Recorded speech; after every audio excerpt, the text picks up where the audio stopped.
Okay, here we are with hopefully a quick look at Forerunners Issue number 1. A science experiment goes wrong, creating the first super being, but she's a supervillain.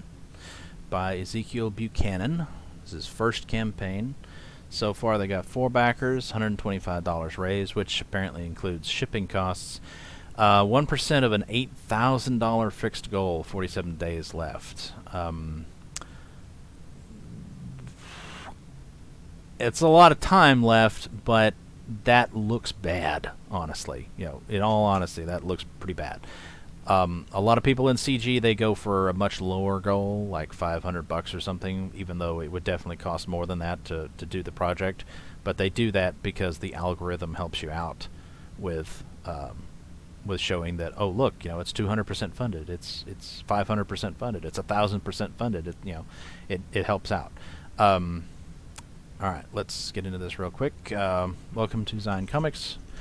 And our comic Forerunners, about the comic Forerunners, the question is, supervillains gain superpowers before superheroes. How would the world react? Would it even survive?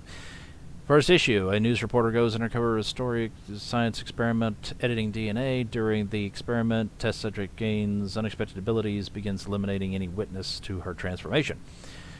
It's up to our reporter to escape the massacre in order to warn everyone that was her transformation a fluke or calculated test run. I think they actually spoil that. They spoil that. So it is apparently on purpose. Hello from Zine Comics. Name is Ezekiel Buchanan. Created comics. Comes entertaining. Interesting telling stories. Company combined passion for storytelling of comics bring you joy. Down below, a few sample pages. Accidentally did all the work up front. Well, frankly, doing all the work up front is a good idea. Like he says, accidentally. I don't know if it was accidentally or on purpose or not, but probably everybody should try to get it, if not completely finished first. You should probably try to get it mostly finished.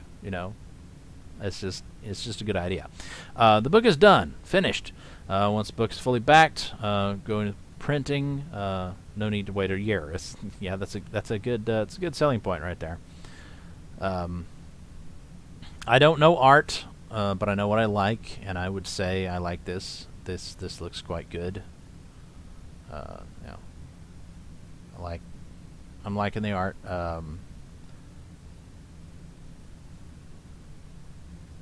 She's muscled, but she's not like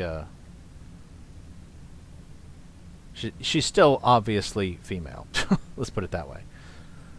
All right. Written and lettered by Ezekiel Buchanan, illustrated by Christopher Bradbury. I'm not familiar with him offhand. Of course, I don't make a point of being familiar with all these people.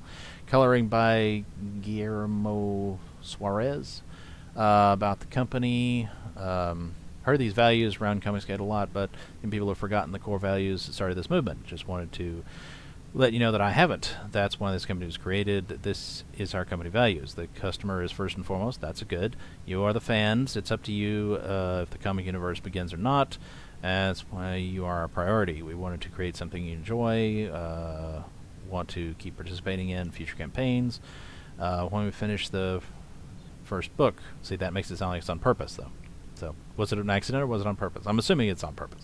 So you don't have to wait around forever to get a copy. Politics are not allowed. Personal politics are not allowed in our books. We don't care if you're left or right. We care that you found our story entertaining.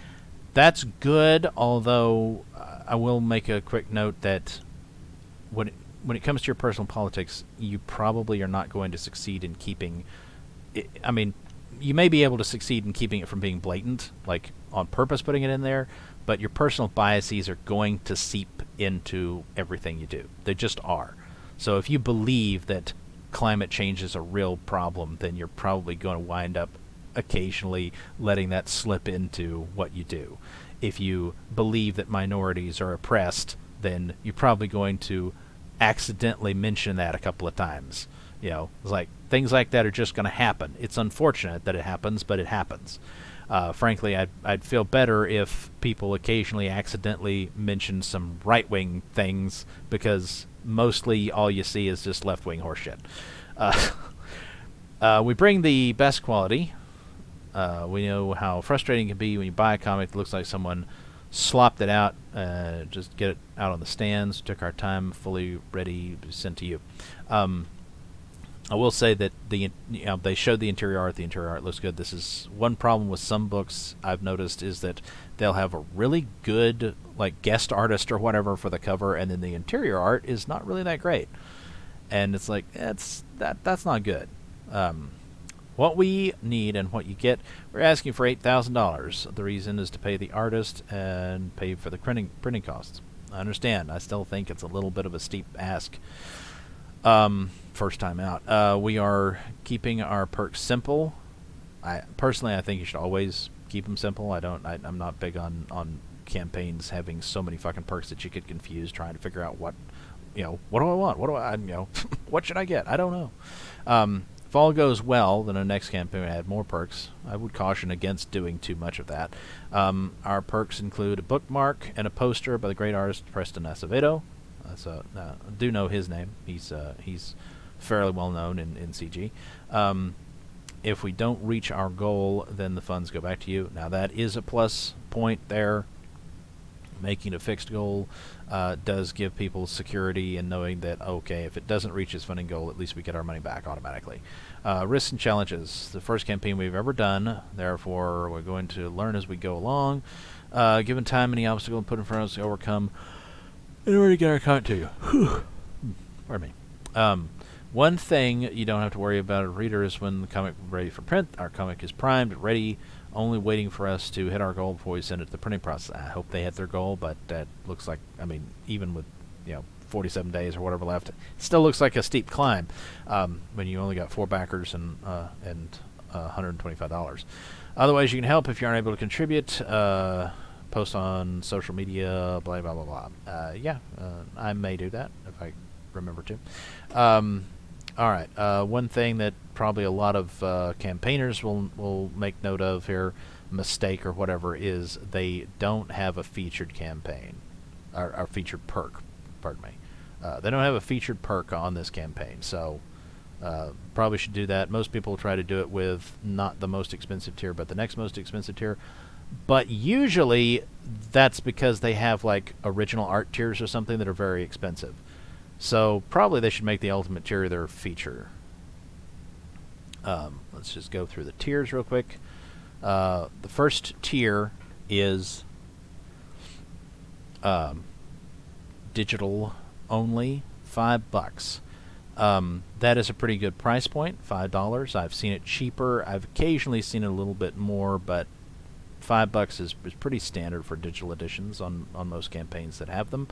CG is pretty notorious for following Ethan's advice and not offering digital at all, which I think is a massive mistake. Everybody should offer a digital tier, and everybody should offer a digital tier at probably about the $5 price point, because that's reasonable. Any more than that, and people start to feel like, it's not quite worth it. You can go less if you feel like it, but $5 is probably something you can talk most everybody into. Obviously, this, the digital tier is essentially for people who they're not interested in a fucking collectible or whatever. All they do is, all they want to do is be able to read the story, which is perfectly reasonable.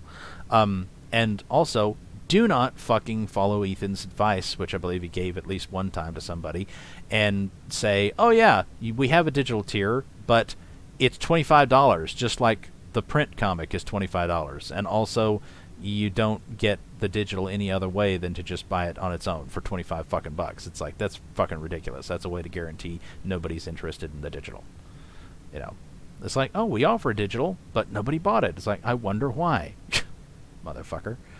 So, no, that's terrible advice. And also, Ethan and other people like him who are complaining about how they're worried about piracy, Ethan is the only person in CG, or probably in most of independent comics, who has any reason to worry about piracy at all, because his stuff, specifically Cyberfrog, is the only thing that might rise to the level of popularity that might actually get pirated by people.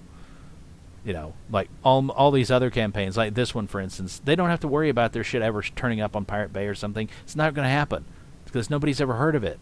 You know, the number of people that would be interested, the demand, as it were, for piracy of stuff like this is so low that it's just not going to happen. Cyberfrog, maybe, but everything else, no, it's not going to happen. And, you know, not even with you, quote-unquote, making it convenient for the pirates by giving them a PDF, which, by the way, this doesn't say that it's a PDF. I hope it is, because I have seen one or two campaigns that are like, here's the digital, but it actually is just, here's the digital that you get to read from our website. So basically it's just a way to access their online reader or whatever, and it's like, nobody wants that. They want a fucking PDF file that they can take with them anywhere, and they don't have to worry that, oh, their website went away. You know, it's like the person in charge of that company died, you know, and it's gone, and there's, you know, I'll never be able to read what I fucking paid to be able to read ever again. That sucks. That's bullshit. So no, give people a fucking DRM-free PDF. Anyway, but and just as I've said before, with piracy, it's like, piracy is not the problem that some people think it is. They think that, oh, that means that every time somebody downloads a pirated copy, that's a lost sale. And it's like, no, most of the people, the absolute vast majority of everybody who's downloading the pirated copy, they wouldn't have fucking paid money for it in the first place. So you're not actually losing sales.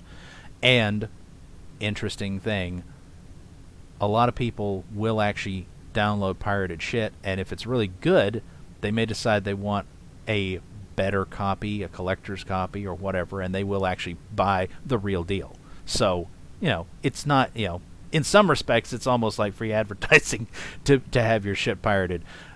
Almost. Not quite, but almost. You know, you can be like the RiffTrax guys. They know that their shit is pirated, but instead of taking measures to try to keep people from pirating their shit, they just include on every one of their things, hey, if you got this from from someplace other than our site, why don't you swing by, you know, rifftrax.com/donate to make it right.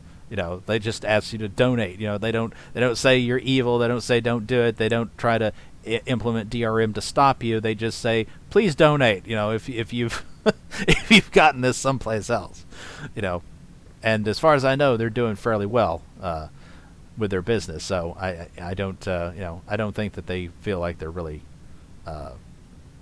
suffering massively because of considerable piracy, even though there definitely is considerable piracy of their shit. Of course, frankly, you know, a lot of people are probably only going to know that they exist from running across shit like that. Sometimes that happens.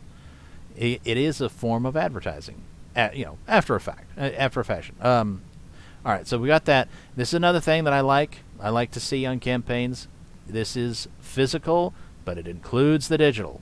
You know, this is the way that tons of campaigns, like on Kickstarter or whatever, do it. It's the way everybody should do it. Unfortunately, CG tends to not do this.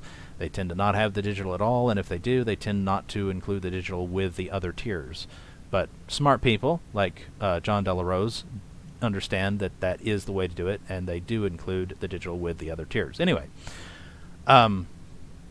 so here we are, Forerunners Issue 1. This is the print for $10. The estimated shipping is September. It's August for just the digital, but September they're expecting a quick turnaround. I don't know if they'll hit that or not, but maybe. I mean, it depends. They can have delays at the printers, unexpected or whatever, that might throw a wrench in the works. But anyway, it might be advisable for them to have said October or November or something, and then be like, hey, surprise, it's actually happening in September. It's like, I have already looked at the shipping costs on these. The shipping cost for the $10 print version is $10. So the shipping doubles the price of the book. It is $20 out the door. That's not good in my opinion. I've experienced this a lot. It's like most of the campaigns that I've backed on that are not CG, and some of the ones that are CG, but mostly ones that aren't CG, ask for $5, sometimes even less, but usually it averages about $5. Sometimes they'll ask for only $3 in shipping, sometimes they'll ask for $6 or $7, but usually it's about $5 that they ask for in shipping, and that seems to be a reasonable price. And I've been shipped CG books before that have charged me $10 in shipping, but I receive it, and it actually has printed on the thing, the postage, or what, it's like what it actually cost them to ship it to me, and it's like it was less than $4. And even like you know that they're buying the packing materials and shit in bulk, and I'm sure they're getting a nice, a nice price on that, all things considered. So it's like, it probably didn't cost you more than $5 to ship it to me, but you charged me 10. So yeah, it's not, you're not, you may, I mean, I'm not going to say I'm being ripped off, but I am saying that makes me not like being charged $10 in shipping. And it's double, by the way, for international shipping. International shipping on this is 20. So that's 30 out the door for international backers. And I think the bookmark one, I believe, is the same shipping. Domestic, it's $10. But they, for some reason, add another 5 for international. So international shippers shipping is going to be 15. So that doubles the price of this to international backers. But it's only 25 to get the bookmark. I mean, I don't know.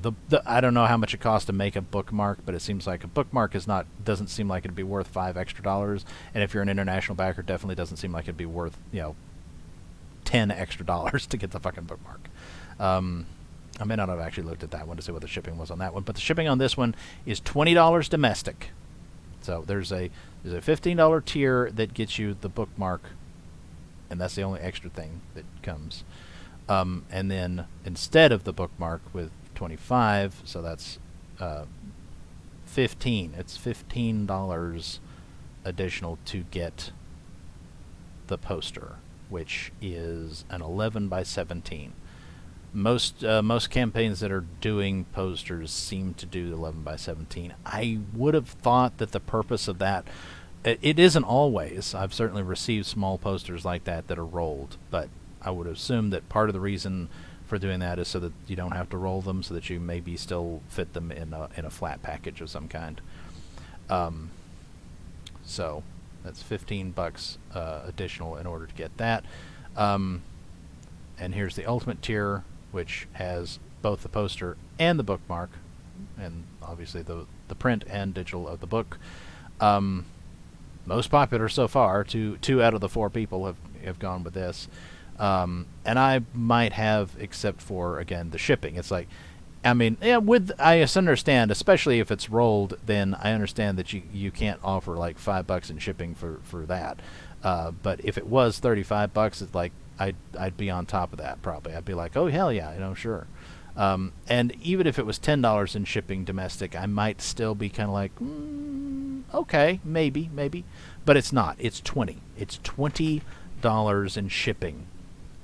So that does not double it, but it does raise it from 30 to 50 out the door, and that's domestic. It is $40 shipping for international. So international backers would have to pay more for the shipping than they do for the product. And hey, I understand it. I understand that they can't really, there's nothing you can really do about that. Domestic shipping is I mean, it's not super cheap, but it is not too bad. But international shipping is a fucking killer. It is. I mean, I remember buying something off Amazon that was a defective piece of shit that was, not what I mean, it wasn't what was advertised. It's like, think of an analogy. It was the equivalent of trying to buy a nice, remote controlled, radio controlled airplane or something that is fully functional. You gas it up and it flies around and shit. And what you actually got was a paper mache airplane with obviously no capability to even have an engine in it, let alone did it come with the engine. And it's like, well, I knew that it was a little bit cheaper than I was expecting it to be, but that much difference in what it actually is versus what you told me it was, this is insane. And contacted the seller, let them know I was not happy, and their response was, well, we're sorry you're not happy. We can offer you a partial refund. And I'm like, why can't you offer me a full refund? And they're like, well, we can if you ship it back to us. And so I went to the post office ready to do that and discovered that it would cost at least a third again, if not half again, as much as I paid for the entire thing, shipping and all, in order to ship it back to them. And it's like, okay, fine. I'll take the partial refund, you bastard, and I'll remember to never ever do business with your ass again. But anyway, so I don't know. I mean, shipping is, I don't know. And there are some people that offer free shipping, and it's worth remembering that when they do, they don't. Like, they don't actually, the shipping's not free. Like, when some people offer free shipping on their campaigns, it's not really free. It's factored into the price. They factor the cost of shipping it to you into the price point of whatever it is that they're selling, their book or whatever. And so, but still, it still sounds good. Like, people still like to hear, oh, and free shipping. It's like, oh, free shipping. They don't like to be hit with surprises either. It's like, frankly, I think if this was a $40 tier and it was $10 in shipping, like, it'd still be $50 out the door. But I think if it was 40 plus 10, people would still feel better about that than seeing 30, feeling good about it, and then going to check out and finding out that, oh my God, there's $20 fucking in shipping. That's insane. I remember that happened with one campaign of Ethan's. He had a pretty good price on one of his tiers. Maybe it was the glow-in-the-dark poster or something. I don't remember. Something, though, and I was like, oh, man, that sounds good, and it's not too expensive. It's kind of, it's kind of pricey, but it's not too pricey. And so I went to check out, and it had, like, a shit ton of shipping on it, and I was like, oh, no. And it's like, if he'd hit me with more of the price up front and then a smaller shipping cost afterwards, I think I still would have been talked into it. But going for the lower price to start with and then hitting them with a much bigger price after the fact, that I think that's a recipe for failure to make a sale. I'm probably going to get the digital edition. I really need to cut way back on how much I'm spending on all this shit, so I'm probably just going to get the digital edition. But again, it's like, as some people have pointed out, it's like when people back digital, it's like it doesn't cost you anything to print it to get them a copy, and therefore it's just extra. It's gravy. It's extra money for you. So, I don't know whether this will fund successfully or not. I hope so. Wish them luck. Go check it out. If you agree, like me, that it looks like it might be worth at least getting the digital of it or whatever to read the story, then go for it. Go for it. All right, and next time we will check out another CG campaign from the CG tracker, so I assume they know who is claiming to be CG and not. All right, until the next one.